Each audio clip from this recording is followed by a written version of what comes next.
Welcome, everyone. I'm Jeffrey Goodman, Director of Marketing and Development for the YMCA of Northwest Louisiana, and we're at 318 Latino Studios for Shreveport-Bossier, my city, my community, my home. And our guest today, super special, it's General Elder. So General Elder, thanks for making the time to be here. Well, really Jeff, appreciate it. Thanks for the invitation. Look forward to the session. Thank you. Thank you. All right. Well, hopefully I got my facts straight. In 2009, after 33 years, you retired from the Air Force as the commander of the 8th Air Force and U.S. Strategic Command's Global Strike Component. That's correct. I want to talk today about all the amazing work you have done and what the focus of your work is today. Let's start here if we can. For those who may not know what the 8th Air Force is, can you talk about it and its different roles and responsibilities? Sure. So we like to call it the Mighty 8th Air Force. That's what it was first called back in World War II, and got that title, quite frankly, because when they would mass all the airplanes for these giant armadas in Europe, and you'd look up and all you saw was just the sky filled with airplanes, people started calling it the Mighty 8th Air Force. But it also was really the backbone behind the bombing campaign in Europe during World War II. And interestingly enough, there was a lot of casualties as well. In fact, there were actually more airmen in 8th Air Force lost than just in 8th Air Force than there were total Marines lost in World War II, just to give you kind of a size. But it's always been a bomber command. Although in World War II, because of the way they were organized, the bombers actually had escort fighters, and the escort fighters were actually part of the bomber command because their role was to escort the bombers for their bombing raids. After World War II, we went into a period of history we called containment, which is the idea that you were going to try to contain the Soviet Union inside its borders. We didn't want to fight the Soviet Union. In fact, the Soviet Union, they were allies of ours in World War II. But we also didn't want the communist empire, if you will, spreading any further. So this notion of containment began, and the long-range bombers then had about the range of what today's fighter aircraft would have. Today's fighter aircraft will go a long way. And so they put a ring, basically, of bases around in Africa, all through Europe, with these what were considered then long-range bombers. Over time, you got the bombers with greater range, like the B-47 came along, and then they had, of course, now the B-52, and those bombers can reach there without having to be based in Europe. And so they went into a period which we generally call the deterrence period because the airplanes were there to deter use of a nuclear weapon by the Soviet Union. So fall of the Berlin Wall is roughly 87, 88, that time frame when the communist empire falls apart. We had great plans. There'd be all this peace. In fact, the bombers came off of alert because by this time we had ICBMs. And for what they were doing, the ICBMs made more sense. And we now could stands for what, ICBM? Oh, I'm sorry. It stands for an intercontinental ballistic missile. Okay. So that's the long-range missiles that you see coming out of a missile silo. And so they didn't feel that they had to keep the B-52s, and at that time the B-1s, on alert. They would still practice what they call generating the airplanes, being ready to go on alert, and they would put the airplanes on alert for periods of time, and then they take it back off. But basically starting with Desert Shield, Desert Storm. Desert Shield was the actual deployment of all the forces over into the Southwest Asia, basically trying to convince Saddam Hussein to get out of Kuwait. When that didn't work, then Desert Shield is when they actually, or Desert Storm is when they actually pushed him out. And but bombers were the first strikers of that campaign, and those bombers actually flew from Barksdale. It was my squadron, but I had given up command of the squadron 2 days before Saddam Hussein invaded Kuwait. And what's happened with the vast improvements in the technologies for the bombers now, they're used for just about everything. They're used for maritime surveillance. They're used for maritime strike. They're used for precision strike at long distance. They have standoff weapons that are very useful because you don't have to put the air crew at a high risk. They're still at risk, but not nearly the same risk as when you fly directly overhead. And then they also do what's referred to as close air support. That's when you go in and you drop bombs to support ground forces in the air. And that's a lot of what was done for Operation Enduring Freedom and Iraqi Freedom, those two operations. And one of the big advantages is the persistence. So you can use the fuel to go a long way, or you can get closer and use the fuel to just be orbiting, waiting for the need to be on call. And so they played that role. Now, most recently, they're the most heavily tasked platforms in the Department of Defense, not just the Air Force. And that's because they do these missions that are called Bomber Task Force missions. There's various different types of missions, but what they do then is they will either deploy into an area for a short period of time to either assure an ally, try to influence a neutral party, if you will, to be favorable towards the West, or as kind of a deterrence type of activity to make sure that either Russia or China, depending on where you go, or Korea, for that, North Korea, is aware that we have the capability to very rapidly bring forces into the theater. So that's a lot of the work they do now, but they're still involved in the deterrence mission. When we talk about strategic deterrence, people automatically think about the nuclear part of this, but there's a conventional part as well. And that conventional part is you have to have ways of controlling escalation. Our goal is not to employ the weapon, so you want to have a way to send the message without the situation getting to a point where you would. So the use of conventional weapons is pretty valuable. So the 8th Air Force today, it was busy when I was there. It's very busy now. One thing that was interesting at the time when I was the commander of 8th Air Force was 8th Air Force was dual-hatted, basically. We had part of our operation that was basically based out of Barksdale here, which was responsible for, it wasn't just all the bombers. In fact, we didn't have all the bombers. We had most of the bombers, but we had all the what they call ISR, intel surveillance and reconnaissance platforms. We had the command and control platforms like the J-STARS, which is a ground moving target indicator aircraft, and the AWACS, which is the airplanes that they use to track airplanes coming in to support fighters that would be their engagements. And we also, for part of the time, had the Air Intelligence Agency, which is now called the Air Force ISR Agency. So in that transition, we took over running the Air Force networks. We did that for most of the time that I was commander, and until the point where we decided we were going to stand up a cyber ops capability. And when they did that, they decided to put that down in San Antonio. So it's been a busy command for a long time, and it's even busier now. It's amazing, fascinating stuff, and stuff I don't know that much about, and I think a lot of people would like to know more, but don't know as much as they'd like either. In a similar manner, for those who may not know what U.S. Strategic Command is, can you talk about it and its different roles and responsibilities? Yeah. In fact, I started to take you down the two lanes. So the one was the stuff that we would do at Barksdale, which was the stuff for the Air Force. The other hat, as we call it, was the job that I did for Strategic Command, and I was the... Which they call, what's U.S. Stratcom? Or we tend to refer to it as Stratcom or U.S., but U.S. Strategic Command. And technically, the whole thing is United States Strategic Command. And at the time, Strategic Command was also had multiple missions. It's totally focused now really on this deterrence and defense mission.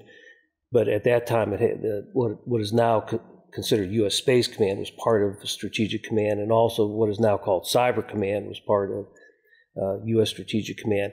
My job there was I was the Joint Force Component Commander for Global Strike and Integration. Long title. They'd abbreviated JFCC, then a dash GSI for Global Strike Integration. And I actually had, from a staff standpoint, I had more people in Omaha at Office Air Force Base than I had at the 8th Air Force headquarters here. We basically did all the planning for all of the missile and bomber aircraft that would be involved in nuclear deterrence.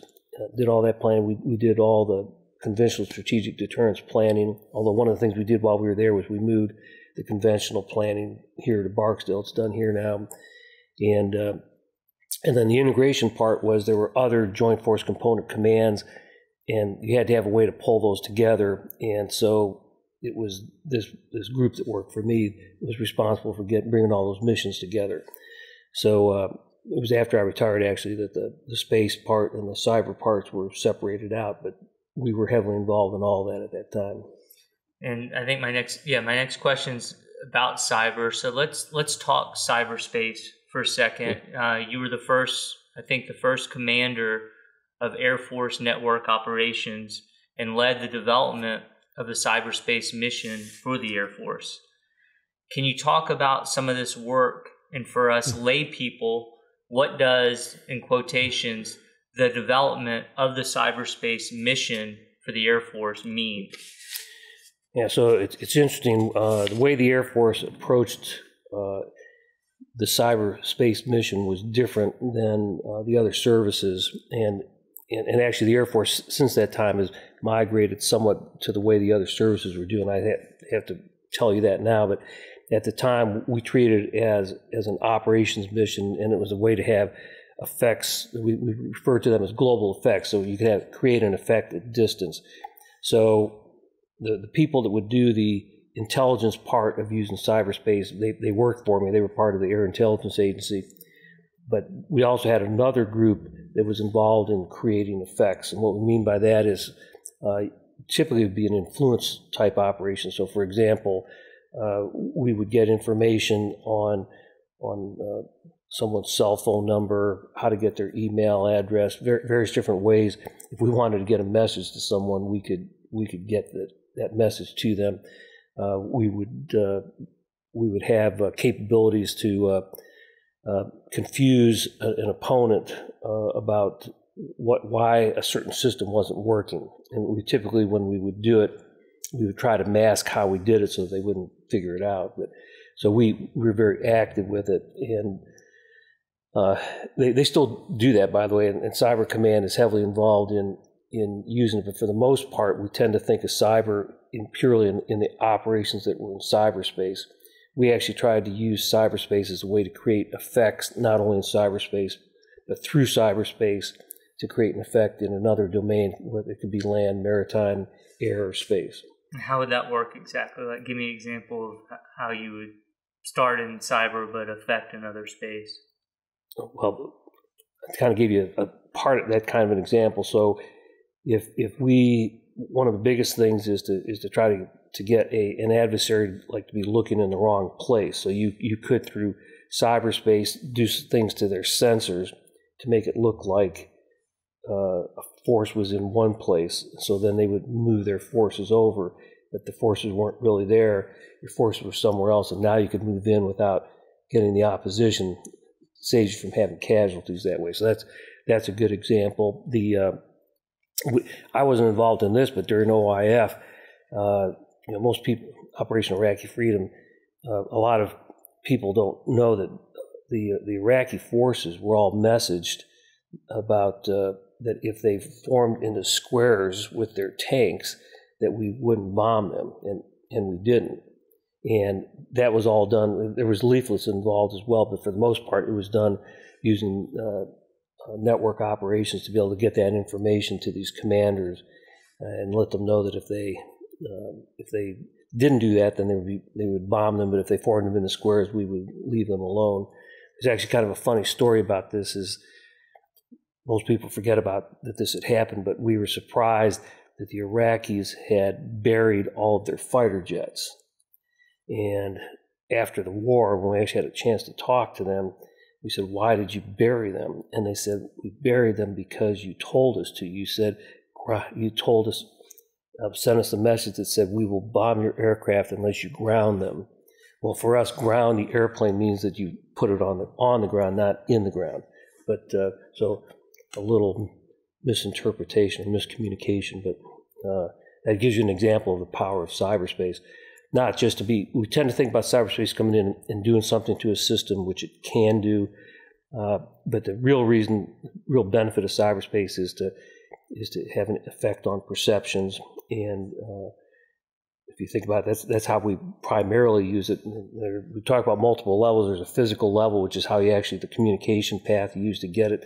That's the network part. There's a virtual part, which is where the reality is stored as information. And when we talk about virtual reality, you're talking about the fact that we're creating an effect on, like, with your eyes to make you think that you're somewhere else, but we're just feeding the information to your eyes to make it appear that you're somewhere else. But because of that, at a cognitive layer, your brain is now able to function as though you really were there. So whenever we tend to focus very heavily on that information, that middle or virtual layer, but the real goal of the virtual layer is to affect that, what we would call the cognitive layer. And when you say, maybe you already explained this and I didn't catch it, but when you say you started cyber for the Air Force started in one place that was different from the other. What was different was that the other services were primarily focused on either using cyber to attack somebody else's cyber capabilities or defending our cyber capabilities from attacks from them. We did that as well. We called that network operations, and we differentiated that. In fact, even in our Air Operations Center that we had here, we had a network operations center that did what everybody else did. And then in our actual effects part of the Air Operations Center, we actually had cyber experts embedded in all the different parts of what goes on in the planning process to actually conduct normally an air operation, but now it was now a combined air and cyber operation. Okay. So it was different. They do that today, don't get me wrong, but we had pretty tightly integrated at the time. Okay. And most of the other services, it was separate. Well, with the stand-up of Cyber Command, what really has happened is they're the experts on that, and so cyber does cyber, space does space, and then in a sense they put up some artificial walls, if you will, and so they have ways to work this thing out. We had the planners sitting in the same room, and now what they will have is they'll have liaison officers that they work, and they will have coordinated plans, but it's not quite the same as having the same planners develop the whole operation. And I'm going to ask an idiotic question, but I can't help not to ask it. So when you start talking about space, what are we talking about exactly in terms of defense in space? Well, the space for the longest time was considered this protected frontier, and it really depends. I like to tell people that there's 3 different types of space that you're talking about. There's the space guys will like to refer to something, they'll call it suborbital. I believe that if you're not at least in orbit, that you're not really in space. You're in aerospace, but not space. But there's orbital space, and there's different types of orbits, different altitudes above the Earth. The lower Earth orbit, which is 92 nautical miles, and then they have a medium Earth orbit, and then there's the high geosynchronous Earth orbit. If you get any higher than that, then you leave orbit. Okay, if you leave orbit, then if you're between that altitude, which is the geo, and the moon, then they refer to that as cislunar, which is between the highest orbit and the lunar. And then if you go beyond that, now you're talking about outer space, because you're no longer even affected at all by the Earth's gravitation. Most of the focus today on space is really in the orbital area, and that's because that's where we have all our communication satellites, our weather satellites, our position navigation and timing satellites, the GPS that everybody likes to use. But of course, that's what the U.S. uses. Every country, or all the major players have their own position navigation timing satellites. It's also where all of our intelligence satellites are. So those are the big users. So we do the same things in space now that we used to do in the other domains, either in the air or from the sea or on land. But now you're doing this at this very high altitude, and it creates many different problems. And people think one of the biggest problems, believe it or not, is that the electronics overheat. And people think that's odd. How could it possibly overheat? Because it's so cold in space. And it is cold in space. However, because there's no air, the way that you cool things normally is you have to have something to take the heat away from and there's no way to do it when you're in space, because there's there's no air, there's no water.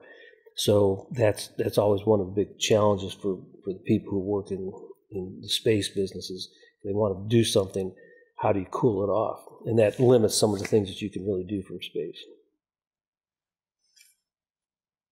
So I believe this is current. You're on staff at George Mason University as a research professor.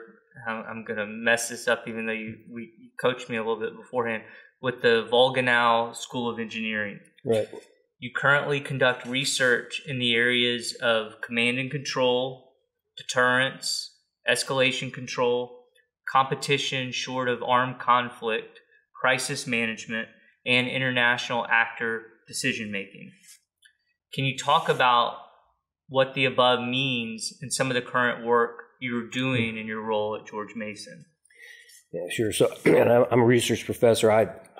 When I first went there, I did a lot of work with graduate students, and as more and more of they've actually tightened the rules in terms of being able to use international students, by the way, for DoD work. So we still use the students, but it limits some of the things we can have them do. So the command and control work is a lot of what we were just talking about. So the work that I do is what they call systems architecture work, and my colleague who is a longtime systems architect does not like this analogy, but I think it's a good way to explain it.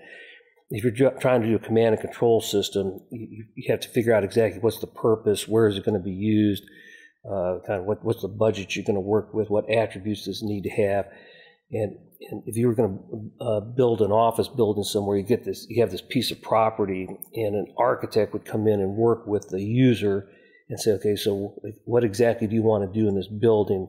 And you'd look at where the building was located, and what the elevation changes were, and where the sun hit it, and what the utility capabilities were. But the biggest part was, let's figure out exactly what functions you want to do, and I'm going to design the building to support these functions. So that's the main work that I've been doing. And the fact that I'm an engineer who has done all these operations makes it useful for me, because it's like I'm almost a translator. I can be talking to the operator and say, what functions are you trying to have these command and control systems do? And I can talk to the technical people who would actually be building these systems and say, all right, this is what it is they need in technical terms. And then you can have some back and forth as well that allows you to develop. You bring new technologies in that might not have been thought about. So the work I'm doing right now is we talk about it as a thing, we're referring to it as comprehensive command and control. And we're really looking at how to eliminate seams between the systems that we use for nuclear command and control, that we use for national senior leader decision making, what we use for the non-nuclear command and control, which is the bulk of what we do. And then the other part that people forget about is we have these other agencies of government that tend to use our national military command systems, and they use it, but we've never really put the things into those systems to make it easy for them to use, or to make it so that it was easy for us to interact with them. So that's my current major project. Although tied to that, a big piece is we've realized, and people think about artificial intelligence or machine learning, they tend to think about now, Chat GPT or something like that. We're actually trying to bring in artificial intelligence, but not quite like that. What we're really trying to do is take things that a machine can do better than a human, and like looking for patterns in a lot of data is something that a machine can do better than a human can, or doing something that's very repetitive. Even if the human's better at it, if it's repetitive, the humans get tired. If you can train a machine to do it, then you can get a lot of improvement. So the types of things we're using that for right now, we're developing algorithms. In fact, they refer to this, some people call it algorithmic warfare or algorithmic operations. So you have a lot of data that typically is being reviewed by analysts, but at different times, and even if they saw the same piece of data, if it happened 3 months before, they would forget. We are training systems now to be able to look at data that comes over large spaces over a long period of time and detect anomalies. and when you detect the anomaly, that's you've now pointed out to the human, and now the human says, all right, so I wonder why they're doing this. And the goal of this really is to try to protect against some kind of a surprise. We call this a disturbance. What you really want to do is keep a disturbance from growing into a crisis. And once you know there's a disturbance in stability, this could be a natural disaster too. You can pick things up. You say, that's kind of odd, that temperature shift there is not normal. That might mean that, we're going to have a tsunami or something like that. We haven't developed those yet, but that's the kind of thing you might be able to do with it.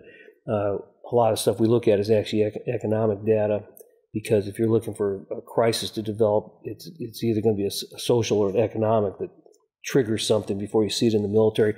So the longer lead turn you can get, you might be able to deal with the specific problem before it becomes a military problem. So that's the kind of the whole thing. And your typical students, we're talking about grad students in an engineering program at George Mason. Is that correct? I mean, the typical folks that you're working with? I would only work typically with grad students. I happen to be working with some undergrad students right now. They're interested in AI, artificial intelligence, so I'm doing some mentoring with them. But for the most part, the work we're talking about now, it's either done by faculty or already graduated students that were there, or we do a lot of partnering with small and large companies, and pull these different things together. So a lot of this is the technologies are all just being developed, and there's a lot of focus on the commercial applications, which is something like a Chat GPT. But then again, I mean, one of the first big applications was they called it Project Maven, which Google was heavily involved with. As you recall, there was a big deal because a lot of the Google employees didn't realize that all this work they were doing was supporting, the Department of Defense. But that's an example of a very mundane task that had to be performed over and over again, and analysts were missing things, so they just would get tired. The machine never gets tired, so they've continued to develop that system to be able to, to find objects or find anomalies looking over vast areas of terrain, for example. And we're gonna get into a little more of that, I think, for most of the rest of the time. But let's talk Barksdale Air Force Base for a minute. Okay. How, just from your perspective and just for our own education, how important is this base within the overall U.S. Air Force and operations? Well, Barksdale Air Force Base is actually unique in the Air Force. And I think it might be unique in the Department of Defense in that you have on the same base you have a major command headquarters. That's the 4-Star Command, Air Force Global Strike Command.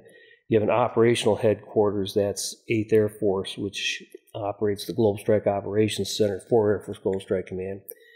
You have a operational wing, that's 2nd Bomb Wing, and you also have a reserve wing here, the 317th, which does all the training, not only for the B-52s here, but also for they also train the B-1s as well. And to have all that in one place like that is really unusual. Another thing most people in the Air Force don't realize, this is the only Air Operations Center that's actually in CONUS that does full spectrum all-domain operations. There's one other Air Operations Center that's called 1st Air Force, and that's the one that does the air defense, but it's strictly an air defense piece. They don't plan bombing missions, stuff like that. So when we're looking at ways to do things that might be applicable to other Air Operations Center, then you have an Air Operations Center that's actually here in the States, and when you're trying to test new systems out, things like that, this becomes a convenient place, if you will, to do it. Its focus is on long-range strike, as opposed to the other ones tend to be focused on regional operations, but still it's unique from that standpoint. This is where all of the Bomber Task Force missions are planned. Half of them, well, not half. Half of the B-52 ones are executed from here. The B-1s and the B-2s also do Bomber Task Force missions. But all of these different things I talked about earlier, this is the central, this is the hub. I don't think most people in the community realize just how significant the work that is being done at Barksdale Air Force Base is in terms of the overall from a national security standpoint. Which kind of brings me to that next question, which is, it's been suggested to me that there are growing needs and business opportunities locally to support the type of work taking place at Barksdale. I would like to spend the remainder of our discussion here. First, what businesses currently exist today in our community that are supporting needs at Barksdale? Sure.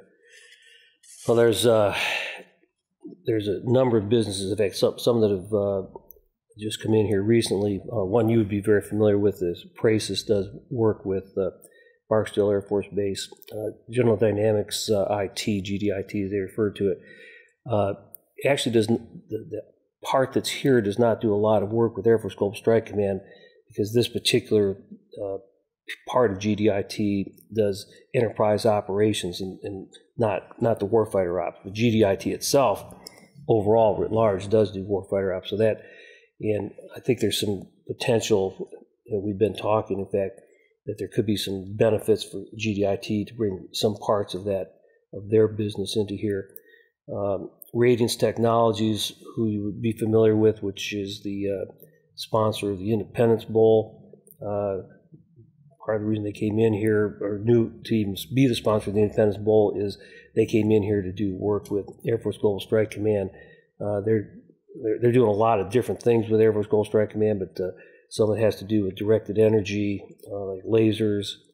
They're doing some work in the AI area. In fact, I think one of the things they would really like to do is have this become a kind of an artificial intelligence center of excellence for the company. Have that here. They're doing a lot of work in that area. They do artificial reality and virtual reality, or I meant to say augmented reality. They do that type of work, and they're also heavily involved in hypersonic technologies. And Air Force Global Strike Command for the Air Force is the executive agent for pursuing hypersonic technologies, because it's largely something that would be expected to be used by a standoff weapon, and that's something that the bombers would use. So they've come into this area. Stevenson Stellar Corporation was actually down in Baton Rouge. They moved their headquarters up into the area here, and they're now, in fact, they now have a 5G test lab that they're operating. They actually do quite a bit of work in San Antonio, in Colorado Springs, but the actual headquarters here and their 5G test bed is located here. And they are doing quite a bit of work trying to get involved in kind of their specialty really is cybersecurity for space type things, but they're branching out into these other areas like 5G, and I expect you're going to see quite a bit of growth from them over the years. The Louisiana Tech does quite a bit of work. LSU Shreveport does quite a bit of work. Bossier Parish Community College does. So there's these different academic institutions are doing quite a bit of work. And Centenary, by the way, is looking to do some additional work with the base, and they've got some programs that would be of utility to what's happening there. At BRF, which is typically thought of as, for all the biomedical things they do. In fact, it's kind of like IBM. It stands for Biomedical Research Foundation, but they started calling it BRF because they're doing more things outside that space, and so they want to be thought of as an economic development operation. So they run an entrepreneurial acceleration program there. They have a program called Shreveport Next, which is heavily involved with trying to recruit companies into the area. And then they stood up another thing called Collaboration Link, which I am heavily involved with, which is how to bring businesses together here in the Arklatex to be able to do research and development work that would support the Air Force Global Strike Command mission. So those are all here right now. And then you've got a Northrop Grumman presence here, Boeing presence here, Lockheed Martin, General Dynamics Mission Systems, and we'd really like to see them grow those more than just a presence, but you are starting to see more and more of this kind of attraction to come to this area. LSUS with BRF hosted a Global Power Symposium back, I guess, about a month ago, and we actually had two objectives for this. One was to have the community get some kind of an idea about the types of things that go on the base, particularly Air Force Global Strike Command. But the other part was to bring in the defense contractors and give them an opportunity to interface directly with the staff at Air Force Global Strike Command. And that was done by LSUS. The next day, the base itself, 8th Air Force, was actually hosted another session that was for what we call clear defense contracts. So they actually had one that was at a classified level where they actually were able to have some in-depth discussions with the participants, who are all defense contractors, about the things that they need, and to hear from the defense contractors about things they thought they could possibly do for the command. So I think you're going to see more and more growth in this area as we continue to promote these missions. And with the B-52 modernization that's going on, that's going to bring a lot of people back in here as well, because the big part is the Boeing part of this thing, which is putting on the new radar and putting the new engines on. But associated with that, there's a lot of other things, and that's where the small businesses come in. And so we're trying to do everything we can to make it easy for the small businesses to be able to be part of this. Which kind of takes me to my last question. And that question is, lastly, as you see it, and you've talked a little bit about this, but more specifically, what are the gaps that still exist in our community in order for us to best support the evolving needs at Barksdale and for the military as a whole? Well, there's part of it that says that the answer is that we really don't have gaps, but in terms of things that would make it easier for some of these defense contractors to come in here, the part of it has to do, when I talk to people in the community, they don't realize just all of the capabilities that exist here. And there's some misperceptions outside, in part because we actually foment those misperceptions. So one crazy misperception for people that live here is, I mean, if you talk to people like in the Washington, D.C. area, you would think that we experience hurricanes like once or twice a month in Shreveport. And of course, I have to explain to them, we don't have hurricanes in Shreveport ever. Our weather's like Dallas-Fort Worth. And they usually look at me and they say, well, Dallas-Fort Worth doesn't have hurricanes. I said, exactly, that's exactly true.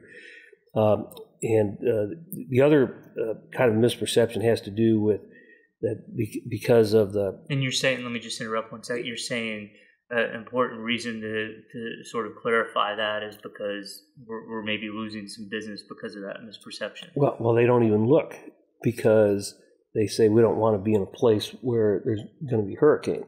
There aren't hurricanes in Northwest Louisiana, so it's important. They also think that we're in a tornado alley, and I said there is one just north of us, but we happen to be just south of that. And we tell them, we're talking about the Barksdale bubble. I don't know if it's really a Barksdale bubble, but it is true that compared to even 50 miles north of here, going into, say, for Arkansas, for example, or Nebraska, where you do see a lot of tornadoes. It's not that we don't have tornadoes. Everybody has tornadoes, but it's not a tornado alley. It's not. The other thing is they think that that cooling is a problem here. We're talking about cooling from an industrial standpoint. Well, you don't cool with the air, you cool with water. There's a lot of water to be able to cool here, so it's good for that. And the other thing is they think that we don't have a lot of infrastructure to support kind of the emerging technologies that require a lot of fiber and things like that. Well, I-20 is the major east-west fiber line, or one of the three for the country, and every one of the big carriers uses those transit ways along I-20. It's just a matter of tapping into it. So I mean, it'd be like saying, well, if you're next to a river and say, well, there's no water because I don't have a pipe to it. Well, put a pipe there and then you'll have it. So it creates some misperceptions from those. So these are not real gaps. So I said they're not real gaps. There's perceived gaps. They also, for some reason, have some weird ideas about our power capabilities. And I have to point out that we were right at the intersection of the three major power grids in the U.S. And so, from a standpoint of stability and arrangements that the local power companies have in terms of being able to tap into each other's power grids, we have a huge advantage from that standpoint as well.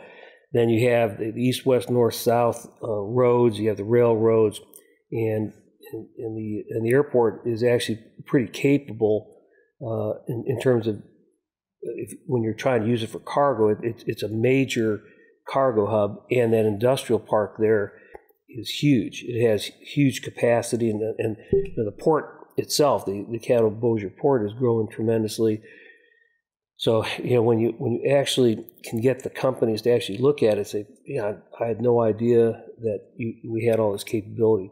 But I think one of the gaps is a chicken egg problem, which is, and one of the things we're trying to do is create what we refer to as an ecosystem, and it's not just for doing the military business. It's also for doing the health business. It's for kind of some of the IT related businesses in the as well as still it affects the oil and gas things, and that is we have a really good set, as I mentioned earlier, all these different universities here, and most of these graduates end up leaving the state because there aren't any jobs.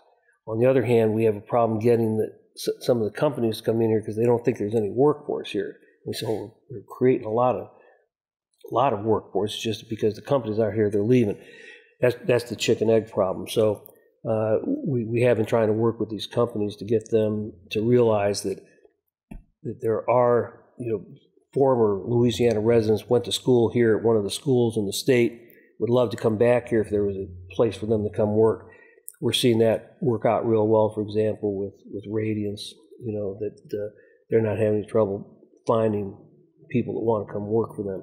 And I think that will start to catch on. So, but in terms of the things that the community can do, it's realistically the more that we can kind of embrace the what's done out at the base and know what's going on there, and every chance you get tell the story, that's really useful. But from a gap standpoint, we are just perfectly suited. I tell people it's like we're trying to build a fire, and we've got all this stuff here, but no one is bringing in the match to get it started. I'm convinced. I think Radiance is going to be one of probably this initial first kick the thing off, but there's a lot of other companies that they won't talk about. But I mean, Shreveport Next has been talking to a lot of companies. NLEP, which is the Northwest not just Northwest, North Louisiana Economic Partners. They are talking to a lot of businesses, and some of these misperceptions we talked about are starting to fall away. And you see things like that Amazon plant or fulfillment center that came in here. I think we're going to see a lot of other things coming in here as well. I love everything you just said, a lot of which I haven't heard before, and I want to hear more and more people saying that. So those were all my questions. Is there anything else that you think I failed to ask, or you think you would love to talk about, or is important to talk about that we haven't discussed yet? Well, so one thing, sticking with that same topic I was just on, and there's one we could go back to, is so I was originally raised in a suburb of Detroit, and growing up, we'd go into Detroit for everything. Had everything you could ever want: sports team, museums, art, theater, and it eventually went into a decline largely in part because of the change in what was happening in the motor vehicle industry, and it kind of went into disrepair. It would be similar to what happened here, where this thing, Shreveport itself, when I first started coming here, which was back in the late 70s, we would come here for the bombing competition, and we would go into Shreveport, and it was the second largest city in Louisiana, and it was just doing great, you know. And then we hit the big oil boom or bust, and because we didn't have at that time a really diverse economy, things kind of fell apart. And then one of the big things, Sun Oil was here, and Sun Oil ended up kind of consolidating back into Houston. Well, in Detroit right now, there was a former, well, now he is back a resident, who became the CEO of Quicken Loans and said, I think Detroit could be the Detroit that I knew growing up, so I'm going to move my headquarters there. And so he invested a lot of money to put the things in place that would make it attractive for the workforce that he needed to be able to hire to come in. And and a lot of it had to do with, you know, quality of life for the age group he was looking at, which was, you know, college graduates through, you know, mid-30s, that kind of thing. You see some of that happen in Shreveport now with all the stuff that's going on with the loft departments and things like that.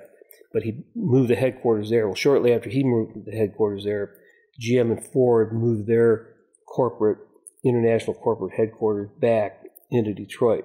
Once they did, then their subs, you know, the subprime contractors, they started moving their stuff back in. The sports teams that all left, they've all come back in Detroit. And in fact, I saw a thing last year where it's now a top 10 destination city for leisure, you know, but it's taken like 20 years. But if there's someone that we could find that could do that same thing here, I think it only takes one big company moving something big in here, and then that's the chicken egg thing. Those things will start to kind of correct themselves. So I think it may seem counterintuitive, but some of the things that we probably should be doing in Shreveport, and Bossier has been trying to do some of this already. You see it in Shreveport as well. Is you've got to make it inviting to be in the city, not just during the day, but at night. You know, so you know the walking paths. You know, so like the Shreveport Commons is a good example. What they've done in Bossier with the East District or East Bank District. Those are the types of things that I think would start bringing more people into the two cities at night and make people comfortable there. And when that happens, that is something the community where they could do something. So it gets to be infrastructure related things. But if you bring these big companies in here, chicken egg again, once they come here, the money that allows you to do this will happen. It's a matter of how do you get the thing started in the first place. So that's the one area where I think the community could make it more welcoming, I think, for these companies that come here. It's just make it look really attractive. The only thing I thought when I started to tell you about the stuff I do at George Mason, you read about half the stuff that I do. Actually, these days it's probably more like 70% is the command and control and the artificial intelligence things. But the other 30%, and before I would have told you 50%, is in this area of international actor decision making. It's related to understanding influence operations and deterrence, escalation control. What's funny about this is that how I got into this in the first place, besides the fact that I did that from a strategy standpoint in the military, is that we were approached by the Joint Staff 12 years ago, I guess it was, and there were some things going on with India and Pakistan at the time, and they were really worried that between them they were going to do something crazy that was going to cause one of them to use a nuclear weapon. And obviously that was bad. You don't want any kind of nuclear weapon used. Just coincidentally, at that time, we had both Indian and Pakistani graduate students working in the lab, which made it easy to do some of the stuff we were going to do. But they asked us, they said, we know you design command and control systems, could you reverse engineer the decision support system for these two countries? I thought, we'll never try that before, but sure, we'll give it a try. So that's how it started. We did it all in classified, reverse engineered how they think and how the culture approaches things. We got to use their own students or students from those countries to help us do that. we did that for 1 year. They liked it so much, we then, unfortunately, we couldn't use those students anymore. Once we did it, we did a classified version of the same thing. And that classified version was actually used in real life to actually tap down a crisis that occurred that possibly could have led to some kind of a problem. And once that started, we started getting these different projects ever since that was focused on trying to understand the kind of what we now are referring to as competition, understand deterrence. So most people in the military are focused on doing combat or warfighting ops, with the exception of, we tend to call them the special ops, and that's because when we think of special ops, we think of the Delta Force and the things they do, but the big thing for special ops is that they do all these things that are not actually combat to try to get things done.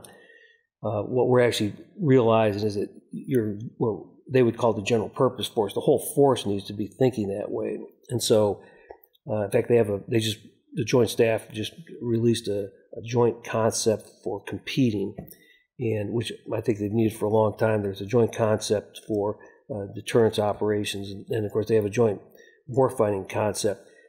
Most people want to go read the joint warfighting concept. The real money is going to be made in the competition and the deterrence, at least in the minds of people like Air Force Global Strike Command. So from an Air Force standpoint, all these things that we've talked about, there's the only other places that they think about the things I just talked about is either Air Mobility Command, which is at Scott, because they do all the humanitarian type missions, and they do all the airlift, and they also run the tankers. And then there's Air Force Special Ops.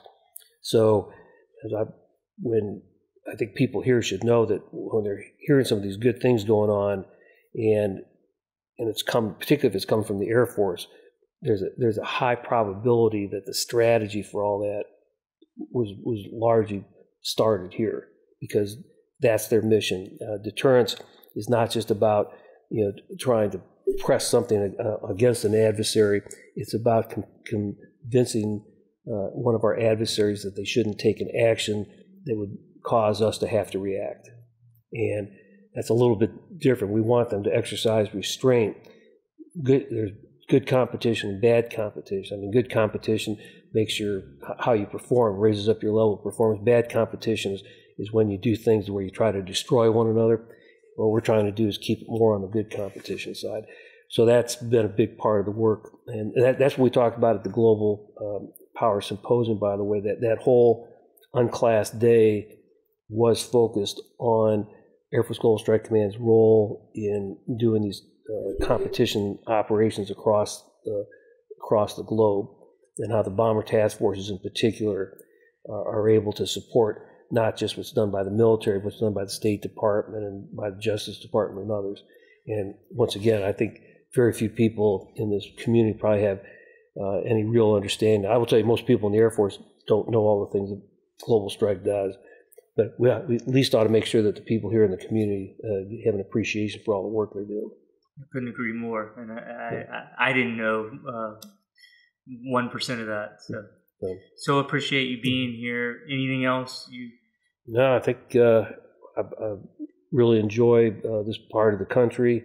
I think it has huge potential, and I think people should be very proud of the things that are happening here. And if they look around, they may see an opportunity that there's something that they can do that will increase our opportunities even more.